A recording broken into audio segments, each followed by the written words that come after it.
Hello बच्चों। आज हम क्लास 10th का जो साइंस है विज्ञान दो उसका अम्ल और क्षारक एवं लवण उसका दूसरा चैप्टर है जो वो पढ़ेंगे। ये पहला लेक्चर है। चैप्टर का नाम है अम्ल क्षारक एवं लवण। चलिए शुरू करते हैं। सबसे पहले हम देखते हैं कि अम्ल किसे कहेंगे। वे पदार्थ जो स्वाद में खट्टे होते हैं अम्ल कहलाते हैं। अगर हम इसकी जो पदार्थ खट्टे यानी कि जब हम उसको चखते हैं स्वाद में खट्टे होते हैं वो अम्ल कहलाते हैं। जैसे कि नींबू हो गया, सिरका हो गया, ये सब है अम्ल है। अगर हम इसे दो से लफ्ज़ में कहें, दो से सेंटेंस में कहें, दो से वर्ड में कहें तो अम्ल वह पदार्थ है जिसका स्वाद खट्टा होता है जो नीले लिटमस को लाल कर देता है। यानी कि अगर हम लिटमस जो नीला लिटमस है अगर उस पर अम्ल को लगाएंगे तो वो लाल हो जाएगा। कैसा हो जाएगा? लाल हो जाएगा। तथा जो सक्रिय धातुओं से क्रिया करके हाइड्रोजन मुक्त करता है। यानी कि अगर जो सक्रिय धातु है उससे क्रिया करके हाइड्रोजन को मुक्त करेगा। उसके बाद इसके लक्षणों को देखते हैं तो अम्ल स्वाद में खट्टे होते हैं। पहला हो गया, ये तो सही है, आप लोग जानते ही हैं। और दूसरा ये नीले लिटमस को लाल में बदल देता है। जो नीला देखो यहाँ पे डायग्राम बना है, या नीला लिटमस पेपर लिया है, ठीक है ना। जब इस पे नींबू का रस लगाया है तो यहाँ पे लाल हो गया। देखिए यहाँ पे लाल हुआ है पूरा। ये है नीला लिटमस और इस पर नींबू का रस लगाया यानी कि अम्ल लगाया गया है तो ये लाल हो गया। और ये जलीय विलयन में हाइड्रोजन प्लस आयन देते हैं। जैसे कि HCl हो गया, हाइड्रोक्लोरिक अम्ल, H2SO4 यानी हाइड्रोसल्फ्यूरिक हो गया, और CH3COOH और ये सिट्रिक अम्ल, ये सब जो है अम्ल है, एसिड है, जिसको इंग्लिश में एसिड कहते हैं। एसिड दो है जो है अम्ल जो है वो दो प्रकार का होता है। पहला है सांद्र अम्ल, दूसरा है तनु अम्ल, जिसमें अम्ल अधिक मात्रा में और जल अल्प मात्रा में होता है। यानी कि अगर हम अम्ल को ज़्यादा मिलाते हैं और जल को कम मिलाते हैं तो वो सांद्र अम्ल कहलाएगा। ठीक इसी का उल्टा होता है तनु अम्ल, जिसमें अल्प मात्रा में जो अम्ल है वो अल्प मात्रा में और जल अधिक मात्रा में होता है। यानी कि अम्ल अगर हम कम मात्रा में डालें और उसमें जल जो है यानी पानी अधिक मात्रा में डाल दें तो वो तनु अम्ल कहलाएगा। अब हम देखते हैं क्षारक। क्षारक किसे कहेंगे? वे पदार्थ जो स्वाद में कड़वे तथा स्पर्श में चिकने होते हैं। यानी कि जब हम उसको चखेंगे तो वो कड़वे लगेंगे और जब उसको छुएंगे, स्पर्श करेंगे, टच करेंगे, छुएंगे तो वो चिकने लगेंगे, चिकने होंगे। जैसे कि अगर हम साबुन को छुएं तो वो एक क्षारक है, क्षारक कहलाते हैं। और इसका हम लक्षण देखें तो वो है क्षारक स्वाद में कड़वे होते हैं। ये लिटमस, लाल लिटमस को नीले में बदल देता है। देखो यहाँ ये लाल लिटमस लिया है और ये नीले में बदल दिया है। ये नीले में बदला है, देखो ये लाल लिटमस को नीले में बदल देता है। ये जलीय विलयन में OH माइनस आयन देते हैं। इसका उदाहरण है, देखो यहाँ पे सबसे पहले आप लोग ये याद कर लेंगे, लक्ष्मी, जो लक्ष्मी होता है पैसा, उसी से लक्ष्मी। लाल लिटमस नीले में, लाल यानी कि जो क्षार है वो लाल से नीले में, और ठीक इसी का उल्टा नीले से लाल में, जो कि है अम्ल में। ऐसे देख लो, ये ल से लाल हो गया, छ से क्षारक हो गया और नी से नीला हो गया। यानी कि लाल लिटमस नीले में बदलता है, कौन सा? क्षारक। यानी कि क्षारक जो है लाल लिटमस को नीले में बदलता है और जो अम्ल है इसी का उल्टा नीले लिटमस को लाल में बदलता है। ठीक है ना, समझ में आ गई बात। उदाहरण ये है NaOH और फिर है KOH NH4OH। क्षार जो है जल में घुलनशील क्षारक को क्षार कहते हैं। जिस क्षार जो जल में घुल जाए, जो क्षारक जल में घुलते हैं उससे हम लोग क्षार कहते हैं। अगला है सूचक। सूचक हम किसे कहेंगे? सूचक किसी दिए गए विलयन में अम्ल या क्षार की उपस्थिति दर्शाते हैं।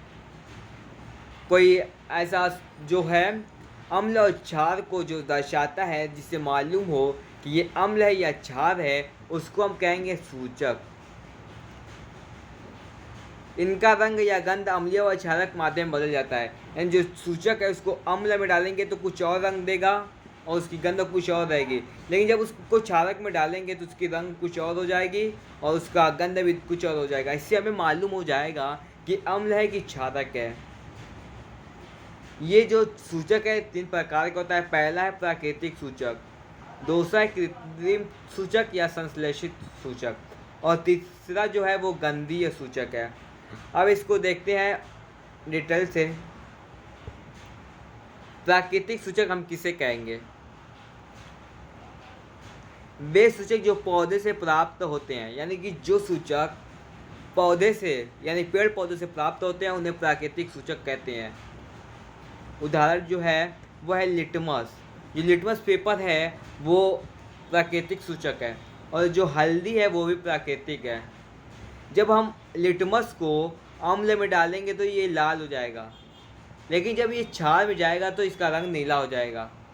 देखो ये लाल हो जाएगा, लेकिन ये जब क्षार में जाएगा तो नीला हो जाएगा। लेकिन ये हल्दी जो है, हल्दी जब ये अम्ल में इसको डालेंगे तो ये पीला हो जाएगा, और यही अगर क्षार में जाएगा क्षार तो ये लाल में बदल जाएगा। इससे हमें मालूम हो जाएगा कि ये लिटमस अम्ल है या क्षारक है, या हल्दी अम्ल है में है या क्षारक में है। अब अगला देखते हैं कृत्रिम सूचक या संश्लेषित सूचक। वे सूचक जो रसायन द्वारा बनाए जाते हैं उन्हें कृत्रिम सूचक कहते हैं, यानी कि जिसे केमिकल द्वारा लेबोरेटरी वगैरह में बनाया जाता है उसे हम कृत्रिम सूचक कहेंगे। एक है फिनाइलफेथिलीन और दूसरा है मेथिल ऑरेंज। जब हम फिनाइलफेथिलीन में को क्षार में डालेंगे तो ये गहरा पिंक हो जाएगा, या इसको हम बैगनी कह सकते हैं। लेकिन जब इसको हम अम्ल में डालेंगे तो ये रंगहीन हो जाएगा, यानी कि सफ़ेद पानी के कलर का हो जाएगा, रंगहीन हो जाएगा। यही अगर हम मेथिल ऑरेंज को अगर हम क्षार में डालेंगे तो ये पीला हो जाएगा, लेकिन अगर हम मेथिल ऑरेंज को अम्ल में डालेंगे तो ये लाल हो जाएगा। इससे हमें मालूम हो जाएगा कि क्षारक है या अम्ल है। अगला आप देखते हैं जो है गंधीय सूचक। जिन पदार्थ की गंध अम्लीय या क्षारक माध्यम में बदल जाए, यानी कि उसकी गंध खुशबू जो है वो क्षारक या अम्लीय माध्यम में बदल जाए, उसे गंधीय सूचक कहते हैं। उदाहरण लेते हैं प्याज का रस या वैनिला फ्लेवर या लौंग का तेल। जब प्याज को अम्ल में डालेंगे तो ये तीक्ष्ण गंध हो जाएगी, यानी कि इसकी गंध जो है वो तेज़ हो जाएगी अम्ल में डालेंगे तो। लेकिन अगर ये क्षारक में डालेंगे तो गंधहीन हो जाएगी, यानी कि इसकी कोई गंध नहीं आएगी, गंधहीन हो जाएगी। और वैनिला को डालेंगे अम्ल में तो जैसी खुशबू पहले थी ठीक वैसी खुशबू अम्ल में डालने से ही रहेगी। लेकिन अगर उसको क्षारक में डालेंगे वो भी रंगहीन हो जाएगी, कोई रंग नहीं देगा, कोई गंध नहीं होगी। अगर लौंग की तेल की बात करें तो जैसी खुशबू पहले थी ठीक वैसी खुशबू अम्ल में डालने के बाद भी रहेगी। लेकिन अगर उसके में क्षारक में डालेंगे तो वो गंधहीन हो जाएगा, कोई गंध नहीं आएगी। यानी कि मिला जुला के जो क्षारक में तीनों चीज़ है उसको क्षारक में डालने से कोई गंध नहीं आएगी।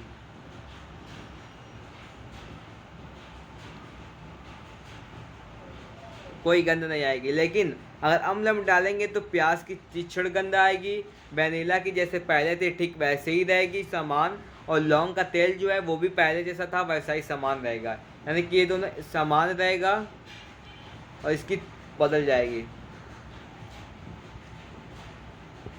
अगला हम देखते हैं क्षारकों व अम्ल व क्षारकों के रासायनिक गुण।